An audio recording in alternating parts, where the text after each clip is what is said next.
10장 1절입니다. 율법은 장차 올 좋은 일의 그림자일 뿐이요 참 형상이 아니므로 해마다 늘 드리는 같은 제사로는 나오는 자들을 언제나 온전하게 할 수 없느니라.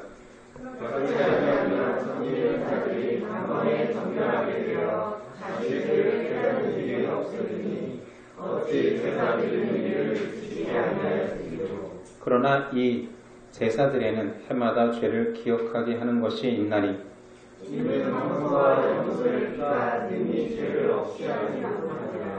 그러므로 주께서 세상에 임하실 때에 이르시되 하나님이 제사와 예물을 원하지 아니하시고 오직 나를 위하여 한 몸을 예비하셨도다.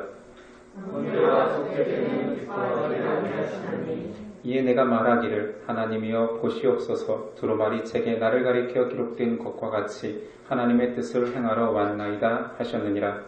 위에 말씀하시기를 주께서는 제사와 예물과 번제와 속죄제를 원하지도 아니하시고 기뻐하지도 아니하시라 하셨고 이는 다 율법을 따라 드리는 것이라. 그 후에 말씀하시기를 보시옵소서 내가 하나님의 뜻을 행하러 왔나이다 하였으니 그 첫째 것을 폐하심은 둘째 것을 세우려 하심이라.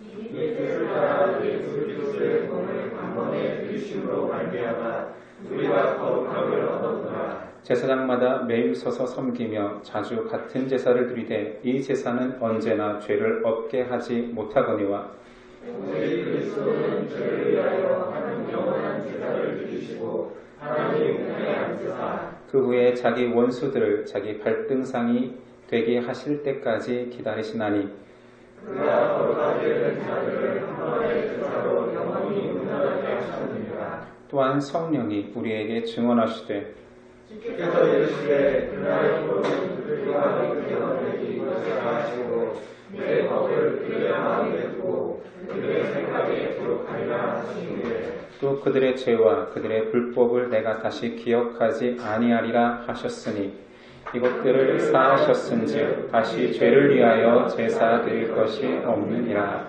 아멘. 오늘 제목은 약속된 그대로 성취된 언약. 10장은 구약 제사를 완성시킨 그리스도 제사에 대한 결론부입니다. 우리는 구약 제사는 실체가 아닌 그림자라고 배웠습니다. 앞에서 우리는 구약 제사와 그리스도 제사의 차이점을 충분히 나누었기에 오늘 결론부인 이 말씀을 본문과 관련 성경 구절만 계속 읽어 나가도 여러분들이 이해할 수 있을 것입니다. 동물제사는 불완전하다 했습니다. 1절 율법은 장차 올 좋은 일의 그림자일 뿐이요 참 형상이 아니므로 해마다 늘 드리는 같은 제사로는 나오는 자들을 언제나 온전하게 할 수 없느니라. 이스라엘 구약 제사는 반복적으로 드렸지만 그것이 완전케 할 수 없었습니다. 그래서 2절 그렇지 아니하면 섬기는 자들이 단번에 정결하게 되어 다시 죄를 깨닫는 일이 없으리니 어찌 제사 드리는 일을 그치지 아니하였으리요. 한 번 드리는 제사가 온전하였다라면 계속 반복적으로 드릴 필요가 없었을 것이다. 온전한 제사 한 번으로 맞춰졌을 것이다. 이런 내용이죠. 예를 들어 본다면 이런 것입니다. 제사가 수술과 같은 일로서 어떤 사람의 생명이 연장되는 수술을 계속 받고 있습니다. 그런데 그 수술은 온전하지 않기에 그 생명을 1년, 2년 연장시킬 뿐입니다. 반복적으로 수술을 필요로 하지요. 그러나 그리스도의 제사는 온전한 수술이 되어 그를 완전히 완쾌시키는 것 같은 역할을 했다는 것입니다. 그리스도의 제사는 단번의 수술로 완벽한 완치를 이루어냈습니다. 그것을 우리는 인정하고 말씀 속에서 확증하기에 사죄의 확신을 갖는 것입니다. 우리는 계속 반복적으로 제사를 드리지 않습니다. 2000년 전 예수 그리스도의 십자가 제사만으로 우리의 모든 죄가 완치되었다, 완전히 씻음 받았다 믿기에 그 믿음을 붙들고 사는 거죠. 우리의 암송 구절 로마서 8장 1, 2절이 그 내용 아닙니까? 그러므로 이제 그리스도 예수 안에 있는 자에게는 결코 정죄함이 없나니 이는 그리스도 예수 안에 있는 생명의 성령의 법이 죄와 사망의 법에서 너를 해방하였습니다. 이것을 믿기에 더 이상 제사가 필요하지 않습니다. 고린도후서 5장 17절도 이러합니다. 그런즉 누구든지 그리스도 안에 있으면 새로운 피조물이라 이전 것은 지나갔으니 보라 새 것이 되었도다. 그리스도의 영단번에 드린 그 제사로 우리는 새 것이 되어버렸습니다. 그러나 앞에서 구약의 유익을 계속 말해왔죠. 구약 제사는 직접 제물을 가져와 피 뿌리는 그 잔인하고 생명을 사하는 두려운 모습을 통하여서 죄에 대한 경각심을 알려준다 했습니다. 3절 그러나 이 제사들에는 해마다 죄를 기억하게 하는 것이 있나니 이제 이 말들이 다 이해되는 거죠. 구약 제사는 죄를 완벽하게 할 수는 없었습니다. 그러나 그 죄를 사는 방식이 이런 방식이다. 생명을 통해서만 죄의 싹신 사망을 걷어낼 수 있다. 완벽한 하나님의 제사를 꿈꾸어라. 이런 메시지가 담겨 있는 거죠. 하나님은 천지를 창조하고 사람을 지을 때부터 사람을 향한 완벽한 구원 계획을 가지고 계셨습니다. 그 구원 계획이 얼마나 하나님이 완벽하게 준비했는지를 그 다음 절부터 시편 40편을 인용해서 설명하고 있습니다. 한번 읽어볼까요? 5절 이하 그대로 읽어봅니다. 그러므로 주께서 세상이 임하실 때에 이르시되 이제 하나님의 계획하신 준비가 나옵니다. 하나님이 제사와 예물을 원하지 아니하시고 오직 나를 위하여 한 몸을 예비하셨도다. 세상에 임하실 때부터 준비되었다. 그리고 구약 제사는 그림자일 뿐임을 계속 설명하죠. 번제와 속죄제는 기뻐하지 아니하시나니 완벽한 제물이 오신다라는 그리스도의 순종을 이야기하면서 이에 내가 말하기를 하나님이여 보시옵소서 두루마리 책에 나를 가리켜 기록한 것 같이 하나님의 뜻을 행하러 왔나이다 하셨느니라. 그리스도께서 이렇게 고백하면서 나타난다라는 것을 벌써 시편에서 예언하고 있고 우리는 그리스도께서 동일하게 이 고백과 함께 십자가 제사에 참여하신 것을 알고 있지요. 구약 제사 제도는 하나님이 만든 겁니다. 하나님이 불완전하여서 불완전한 제사를 만든 것이 아니라 그것을 명령하고 지키라 했던 하나님은 모든 완벽한 계획의 과정 속에 옛 언약이 있고 새 언약이 있었습니다. 옛 언약의 역할, 구약 제사의 역할은 새 언약을 기다리게 하는 거였지요. 제사의 행위나 제물이 아니었습니다. 옛 언약을 통하여서 이 제사를 통하여서도 얼마든지 하나님께 집중하게 할 수 있는 거지요. 너희는 죄인일 뿐이다. 너희의 죄는 생명을 요구한다. 그러므로 하나님께로 돌아오라. 돌아오라. 생명을 해결할 수 있는 정확한 방법이 하나님께 있다. 돌아와라. 이런 내용이었어요. 제사를 원하는 게 아니었죠. 오히려 제사를 주신 하나님께 집중하는, 엄밀히 말하면 하나님에 대한 순종을 원하는 거였습니다. 제사를 제정하신 하나님께 집중하는 것이 중요하다는 메시지는 구약 전체에서 많은 하나님의 종도를 통해서 계속 선포되었습니다. 사무엘상 15장 22절 사무엘이 이르되 여호와께서 번제와 다른 제사를 그의 목소리를 청종하는 것을 좋아하신 것 같이 좋아하시겠느냐? 순종이 제사보다 낫고 듣는 것이 수양의 기름보다 나으니. 분명히 이야기하죠. 제사를 원하는 것이 아니다. 이사야도 말했습니다. 이사야 1장 11절이야. 여호와께서 말씀하시되 너희의 무수한 재물이 내게 무엇이 유익하뇨? 나는 순양과 번제와 살찐 짐승의 기름에 배불렀고 나는 숫송아지나 어린 양이나 순념소의 피를 기뻐하지 아니하노라. 너희가 내 앞에 보이러 오니 이것을 누가 너희에게 요구하였느냐? 내 마당만 밟을 뿐이니라. 헛된 재물을 다시 가져오지 말라. 분향은 내가 가증히 여기는 바요 월삭과 안식일과 대회로 모이는 것도 그러하니 성회와 아울러 악을 행하는 것을 내가 견디지 못하겠노라. 하나님은 결코 제사 자체를 원하는 것이 아닙니다. 호세아 선지도 말합니다. 6장 6절 나는 인애를 원하고 제사를 원하지 아니하며 번제보다 하나님 아는 것을 원하노라. 더 찾아보지 않아도 계속 반복되는 것은 구약 제사, 제물, 이 행함 자체가 중요한 것이 아니다. 이것을 제정하고 이것을 통하여서 너희가 알고자 했던 것들, 죄의 무서운 죄를 해결할 수 있는 유일한 분과 그의 방식이 있다라는 거죠. 시편 51편에 결론적으로 또 말합니다. 16절이야. 주께서는 제사를 기뻐하지 아니하시나니 그렇지 아니하면 내가 드렸을 것이라. 제사를 원하시는 하나님이라면 제사를 드릴 것이라. 주는 번제를 기뻐하지 아니하시나이다. 하나님께서 구하시는 제사는 상한 심령이라. 하나님이여 상하고 통회하는 마음을 주께서 멸하지 아니하시리이다. 우리는 하나님을 섬기는 방식을 이야기하는데 하나님은 계속 그 방식을 준 이유가 본질을 이야기하기 위해서. 나에게로 돌아오라. 내가 창조주다. 너는 피조물이다. 너는 내 안에서 생명을 유지하는 존재다라는 것을 계속 가르쳐 주셨죠.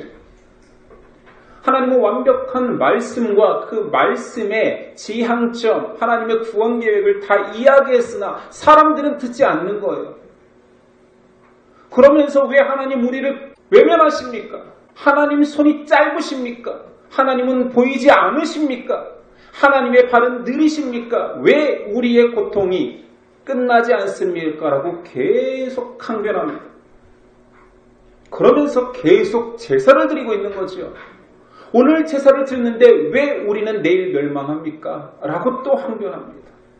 언약의 실체에 접근하기보다는 그림자만 붙들고 있는 거예요. 하나님 처음부터 옛 언약은 그림자라 했습니다.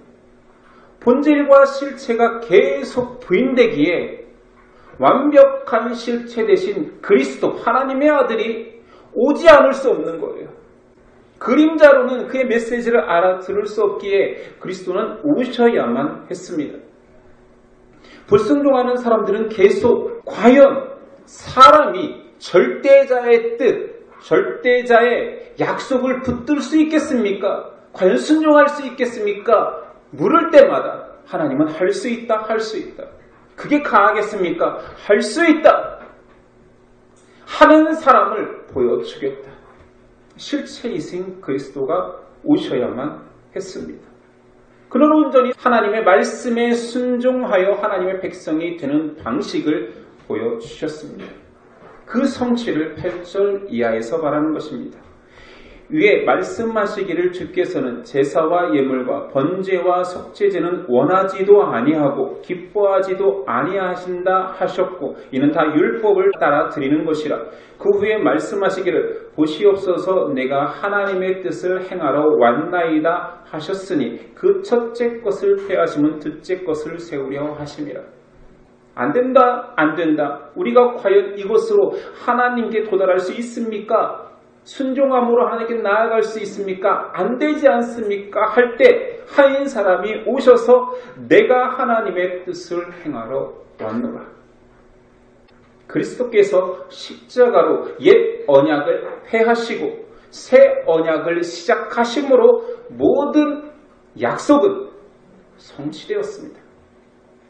10절 이 뜻을 따라 예수 그리스도의 몸을 단번에 들이심으로 말미암아 우리가 거룩함을 얻었노라. 참 독특한 방식입니다. 기독교를 모르는 사람들은 이 독특한 방식의 풍성함, 놀라움, 신비로움을 알지 못합니다. 태초부터 계획된 하나님의 섬세한 계획 가운데 그리스도의 순종과 그리스도의 제사됨과 핏뿌림과 희생 이 모든 것들이 계획되어 있음이 아니라 그냥 종교의 창시자 저를 믿으면 저가 믿는 저가 만들어 놓은 세상으로 간다고 구원받는다고 마음에서 믿으면 마음에서 가야 될 천국이 있고 부처를 믿으면 부처가 만들어 놓은 천국이 있고 예수를 믿으면 예수가 만든 천국이 있다고 이 정도로 착각하는 거죠. 하나님은 온 세상의 주인이시고 온 세상에 구원받는 사람이 유일하게 하나님의 백성이 되는 방식을 태초부터 어쩌면 태초를 만들기 이전부터 계획하셨고 성실하게 하나하나 이루셨습니다. 그 놀라운 계시의 내용들을 우리에게 알려주시는 거죠. 구약과 신약은 그렇게 하나하나 하나님의 약속에 발자취며 신약은 그 약속의 성취됨입니다. 사람이 구원받으려면 하나님의 거룩한 나라에 입장하려면 사람도 거룩해져야 됩니다. 거룩하지 않은 사람은 그곳에 살 수가 없거든요. 근데 그 거룩이라는 속성이 오직 하나님 절대자에게만 있습니다. 어떻게 사람이 거룩해질 수 있습니까? 유일한 방식인 그리스도의 피로 씻기기만 하면 거룩이라는 개념, 내 백성이 될 수 있는 자격이라는 것을 내가 만들었으니 그리스도의 피로 씻기면 내가 너를 거룩하다 칭하겠다. 우리가 창세기 1장에서 보았잖아요. 하나님은 말씀으로 천지를 만드셨습니다. 하나님은 말씀 한마디로 사람의 존재를 있게 했습니다. 그 하나님이 말씀하심으로 내가 너를 거룩하다 칭하는 순간 모든 존재는 거룩해지는 것입니다. 그러나 하나님의 말씀의 선언은 그의 공의를 세워야 되기 때문에 정의를 세워야 되기 때문에 더러운 것, 죄에 빠진 것을 거룩하다라고 말해주지는 않습니다. 씻겨야죠. 하나님의 방식으로 씻어내야죠. 그것이 새 언약 그리스도의 제사 십자가의 보혈인 것입니다. 오직 사람은 하나님이 정하신 하나님의 계획하신 대로 그 방식으로만 거룩함을 얻는데 그 유일한 방식은 그리스도의 십자가입니다. 바울도 증언하지요. 로마서 3장 21절이야. 이제는 율법 외에 하나님의 한 의가 나타났으니 율법과 선지자들에게 증거를 받은 것이라. 곧 예수 그리스도를 믿음으로 말미암아 모든 믿는 자에게 미치는 하나님의 의니 차별이 없느니라. 모든 사람이 죄를 범하였음에 하나님의 영광에 이르지 못하더니 그리스도 안에 있는 속량으로 말미암아 하나님의 은혜로 값없이 의롭다 하심을 얻은 자 되었느니라. 오직 그리스도의 속량으로 말미암아 값없이 의롭다 하심을 얻은 자. 하나님께서 너는 속량 그리스도의 피로 씻었으니 내가 칭의 의롭다 칭하겠다. 이제 너는 내 것이다. 이 모든 구속의 은혜가 그리스도의 순종으로 인하여서 이루어진 것입니다. 자, 우리는 새 방향성의 역학관계를 알아야 됩니다. 하나님의 계획하심, 그러나 여전히 그 계획을 따르지 못하는 죄된 인간, 그 인간을 하나님께로 화목해 하신 예수 그리스도. 하나님이 없었으면 우리도 없지요. 하나님의 구원을 계획하지 않았다면 우리의 구원은 없는 일이지요. 하나님이 계획하셨고 그리고 우리가 존재하고 우리를 하나님의 백성 되게 한 그리스도가 있는 것입니다. 그리스도의 순종만이 우리를 하나님의 것 되게 했습니다. 완벽하신 하나님의 계획과 계속 성경에서 대비되는 것은 불순종하는 사람입니다. 계획이 완벽하고 하나님의 인도하심이 완벽한데 그 완벽하심 속에서 우리는 계속 불완전함을 보여주죠. 유대인들은 말씀을 붙든 자입니다. 하나님의 실체를 인정하는 자들입니다. 그러나 그들이 붙든 것은 그림자였습니다. 그림자에 집착합니다. 실체를 거부합니다. 요한복음 1장 5절이야. 빛이 어둠에 비치되 어둠이 깨닫지 못하더라. 그가 세상에 계셨으며 세상은 그로 말미암아 지은 바 되었으되 세상이 그를 알지 못하였고 자기 땅에 오매 자기 백성이 영접하지 아니하였으나. 굉장히 사람이라는 존재가 독특하고 죄악이 가득합니다. 하나님이 자신을 드러내도 믿지 않는 게 사람이요. 하나님의 영광 중에 자신을 현현시켜도 순종하지 않는 게 사람이며 빛이 오니 어둠을 더 집착하는 게 사람입니다. 숨어버립니다. 유대인들은 자신들이 하나님을 믿는다고 했는데 실체가 왔음에도 그 실체의 그림자를 평생 믿으면서 왜 이렇게 실체가 없습니까? 왜 이렇게 공허합니까? 외쳐놓고 실체가 왔음에도 그림자에 집착합니다.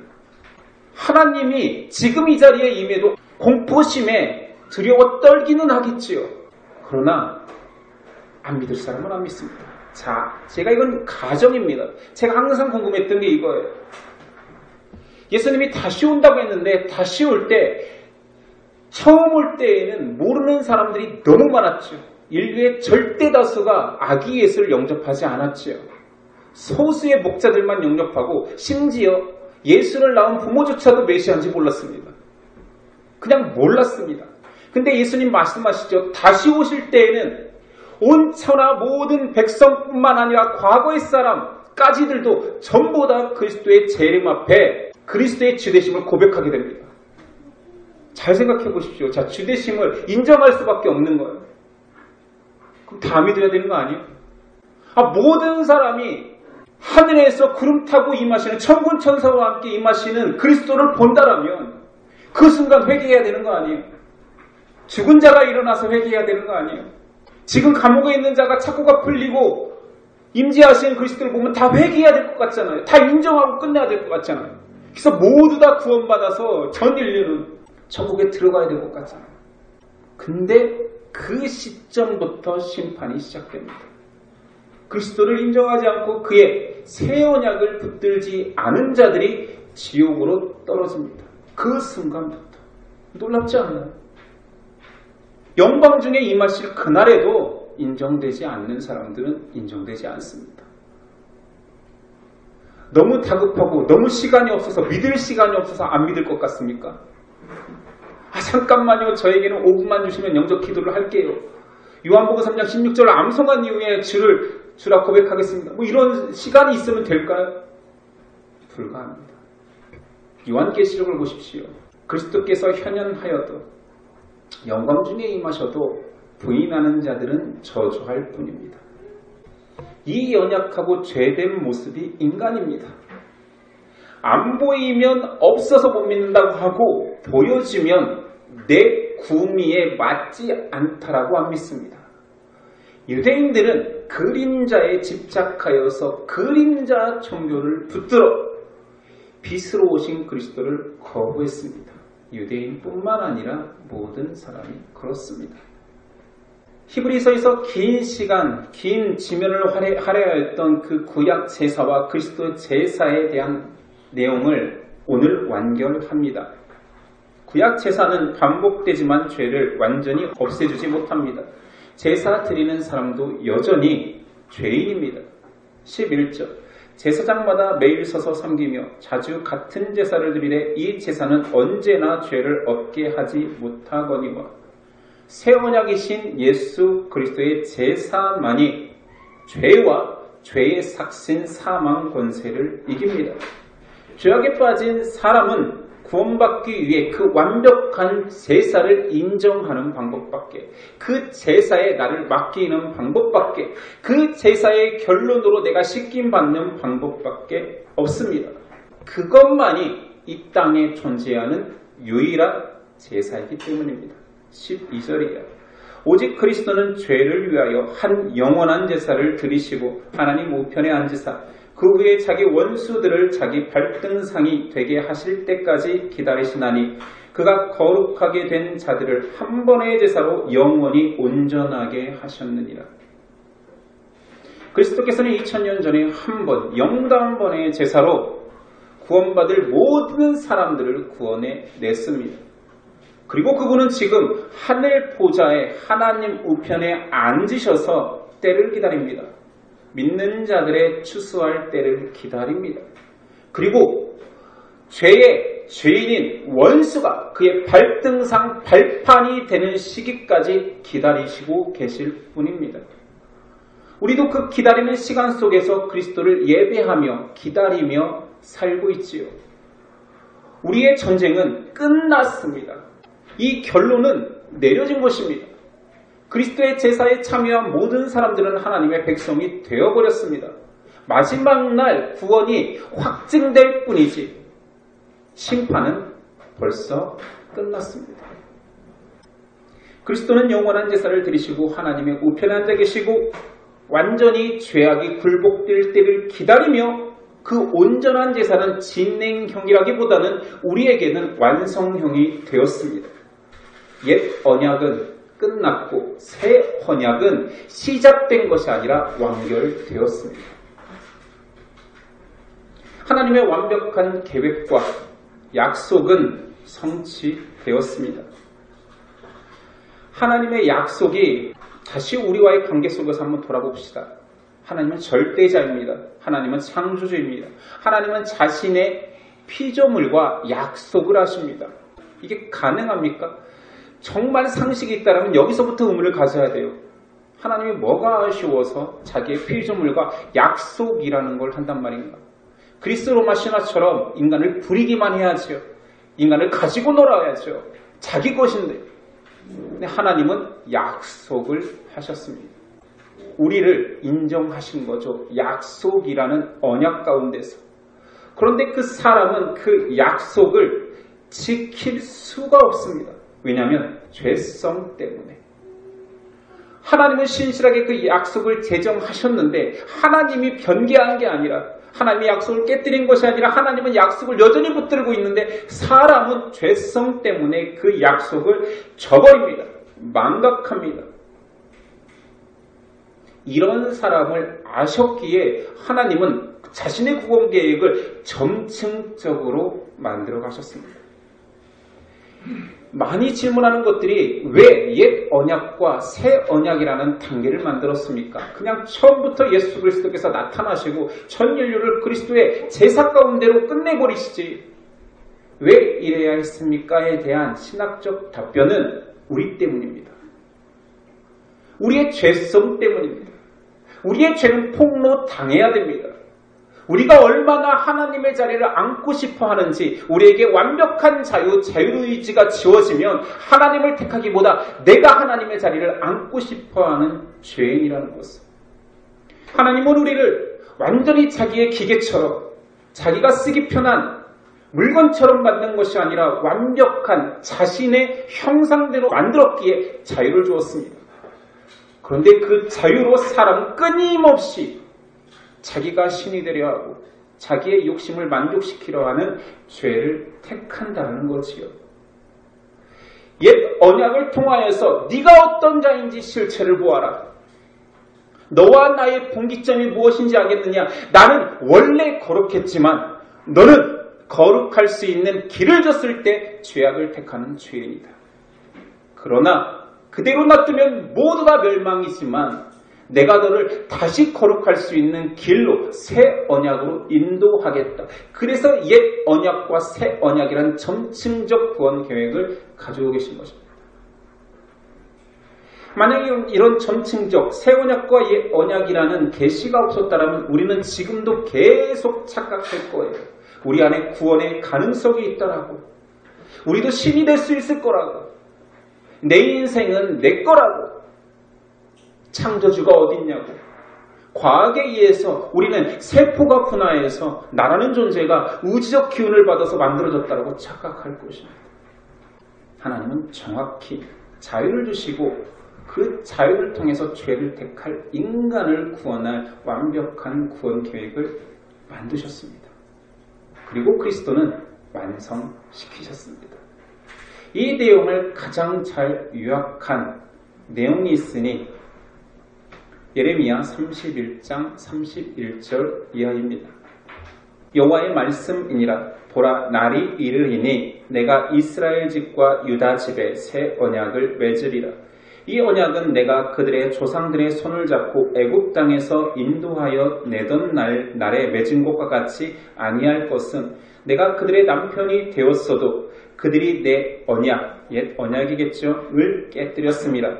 여호와의 말씀이니라. 그러나 그날 후에 내가 이스라엘 집과 맺을 언약은 새 언약입니다. 이러하니 곧 내가 나의 법을 그들의 속에 두며 그들의 마음에 기록하여 나는 그들의 하나님이 되고 그들은 내 백성이 될 것이라. 여호와의 말씀이니라. 그들이 다시는 각기 이웃과 형제를 가리켜 이르기를 너는 여호와를 알라 하지 아니하리니 이는 작은 자로부터 큰 자까지 다 나를 알기 때문이라. 내가 그들의 악행을 사하고 다시는 그 죄를 기억하지 아니하리라. 여호와의 말씀이니라. 이 말씀은 히브리서 앞에서도 기자가 인용했던 내용입니다.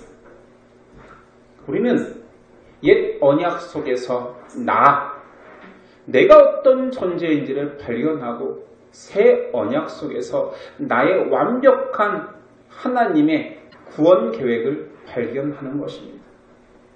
히브리서 기자는 이것을 다시 한번 강조하기 위하여서 예레미야의 그 예언이 성취되었음을 성령이 다시 증언하노라 이러면서 선포합니다. 15절이야.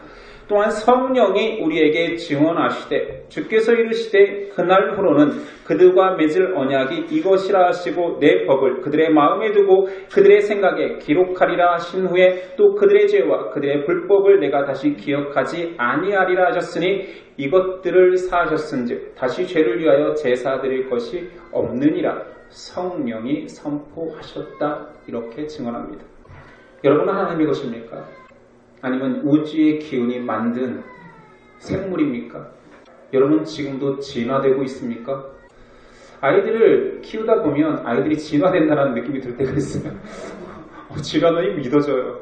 어떻게 저렇게 바뀌지? 생명은 참 신비롭습니다. 근데 생명보다 더 신비로운 것, 더 놀라운 것은 우주보다 더 광대한 것은 사람의 죄성입니다. 인정하시나요? 인정되지 않나요? 어쩜 그렇게 똑같은 사건을 놓고도 사람들은 자신의 입장대로 자신의 유익대로 설명하기 좋아할까요?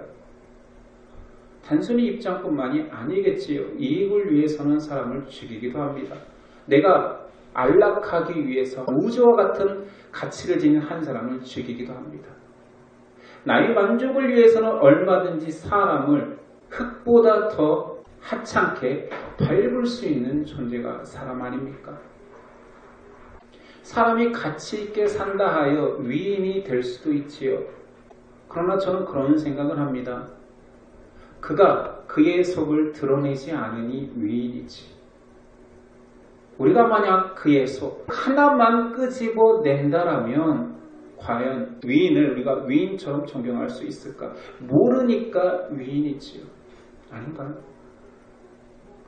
수많은 위인 전기 속에는 정말 아름다운 것만 있습니다. 그를 높여서 교훈적으로 자녀나 사람들에게 유익함을 주기 위해서 도덕성을 고양시키기 위해서 사회학적으로 위인은 필요합니다. 그런데 그 위인들의 뒷이야기를 혹시 하나라도 접해본 적 있습니까? 얼마나 처절하게 나와 같은지, 죄인스러운지, 한 나라의 보물과 같은 위인들의 감추어진 이야기를 꺼내서 한 장이라도 넘긴다라면 그도 인간이었을 뿐이구나를 느끼게 됩니다. 우리 하나님의 백성 되었다라고 고백하는 우리, 하나님이 의롭다 칭한 우리 의인입니까? 아닙니다. 우리는 주님 오시는 그날까지 세상이 말하는 의인은 아닐 것입니다. 나의 상태보다 더 중요한 것은 하나님의 약속입니다. 하나님의 선언입니다. 하나님의 약속에 나의 구원을 이루었으니까 우리는 새 언약으로 씻음 받은 것입니다. 그리스도의 제사가 완성되었고 완료되었기에 내 죄가 씻음 받아진 것입니다. 그 제사는 우리에게 2000년 전 아무 관련이 없는 사건 같지만 나를 만든 그 주인은 자기의 독생자를 죽여서 나를 살리는 그 제사를 실행하셨습니다. 하나님의 사랑은 완성되었습니다. 그렇게 우리가 하나님의 소유된 것입니다. 우리는 여전히 처절하게 욕심꾸러기이며 죄에 집착하는 사람입니다. 그럼에도 그리스도의 피가 거룩하신 하나님의 존전 앞에 나갈 수 있는 자격을 우리에게 부여했습니다. 그래서 우리가 오늘 이 자리에서 거룩하신 하나님을 대면할 수 있다. 지성소까지 들어가 예배 드릴 수 있는 존재로 서 있는 것입니다. 우리는 앞으로도 계속 내 욕심만을 채우려는 욕심꾸러기처럼 살 수도 있습니다. 얼마나 하찮아질지 모릅니다. 얼마나 더럽고 취해질지 모릅니다. 그럼에도 불구하고 그리스도의 새 언약은 나를 영광되다라고 선언해 버렸습니다. 마태복음 25장 31절이에요. 인자가 자기 영광으로 모든 천사와 함께 올 때에 자기 영광의 보좌에 앉으리니 모든 민족을 그 앞에 모으고 각각 구분하기를 목자가 양과 염소를 구분하는 것 같이 하여 양은 그 오른편에 염소는 왼편에 두리라. 그때 임금이 그 오른편에 있는 자들에게 이르시되 내 아버지께 복받을 자들이여 나와 창세로부터 너희를 위하여 예비된 나라를 상속받으라. 우리는 아멘 하겠지요. 아무 자격 없고 부끄럽지만 상속받으라라는 예수님의 선언 앞에 우리는 받을 것입니다. 우리는 그리스도의 새 언약의 피로 하나님 나라에 입장하는 영광된 자가 될 것입니다. 하나님은 자신의 약속을 계획하셨고 신실하게 이루어 오셨습니다. 그리고 그리스도께서 완성했지요. 우리는 그 은혜를 누리는 자입니다. 거저 받아 인정하고 고백하는 자입니다.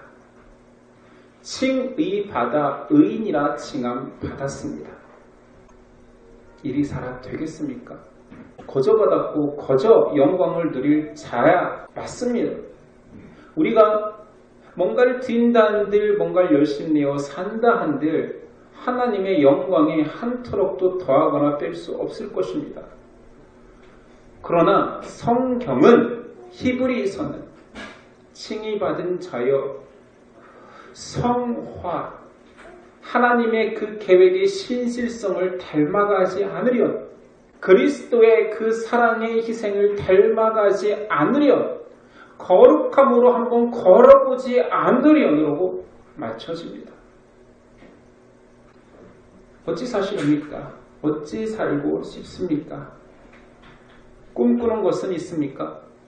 정말 내가 하나님과 같은 거룩을 마지막 날 그 거룩으로 체험받을 나라면 이 땅이 아무리 속되더라도 거룩한 자처럼 한 걸음, 한 손짓, 한 눈빛을 해보고 싶지는 않습니까? 내가 진정 하나님의 것이 되어서 하나님의 나라에서 영광을 취할 자가 앞으로 반드시 될 자라면 그렇게 만드신 그리스도의 십자가를 떠올려 그 사랑의 희생을 한 발짝이라도 한 손짓이라도 한 눈빛이라도 한 고백이라도 해보고 싶지 않을까요? 우리 성화를 꿈꿔봅시다. 성경 전체에서 그리고 우리는 우리를 묵상할수록 우리가 처절하게 욕심꾸러기 죄인이라는 사실은 부인할 수 없습니다. 그러나 그런 나를 용납하신 하나님, 그런 나를 위하여서 천지 만물을 지으시고 그런 나를 위하여서 자기 독생자를 희생까지 시킨 그리스도가 계시더라면 나의 몸짓은, 손짓은, 눈빛과 마음은 달라져 갈 것입니다. 이 일을 위하여서 또한 도우미이신 성령이 계십니다. 이제 우리의 마음을 내 의지를 들여서라기보다 나를 완전히 바꾸신, 나를 완전히 용납하신 하나님께 맡겨서 하나님이 원하시는 순종의 길로, 유대인은 포기하였던 순종의 길, 옛 언약에 사로잡혀 자기 인생을 온통 제사에 드렸던 자들조차 실패했던 순종의 길을 우리는 그리스도의 사랑을 알기에 새 언약이 완성되었기에 해보겠습니다. 고백하는 저와 여러분 됐으면 좋겠습니다. 기도하겠습니다. 크신 하나님, 작은 우리를 위하여서 그 모든 사랑을, 그 모든 할 수 있는 희생을 동원하여 우리를 건지셨습니다. 우리는 여전히 존재만 작은 것이 아니라 생각과 마음도 작아 아무리 읽어도 아무리 들어도 그 사랑의 크기와 넓이와 깊이를 깨달을 수가 없습니다. 그래서 성령님 필요합니다. 성령님 우리의 마음속에 임재하셔서 하나님의 계획의 신실성과 그리스도의 사랑과 성령의 성실한 인도하심이 느껴지게 도와주시옵소서. 우리를 바꾸어 주시옵소서. 기대하며 예수 그리스도의 이름으로 기도드립니다. 아멘.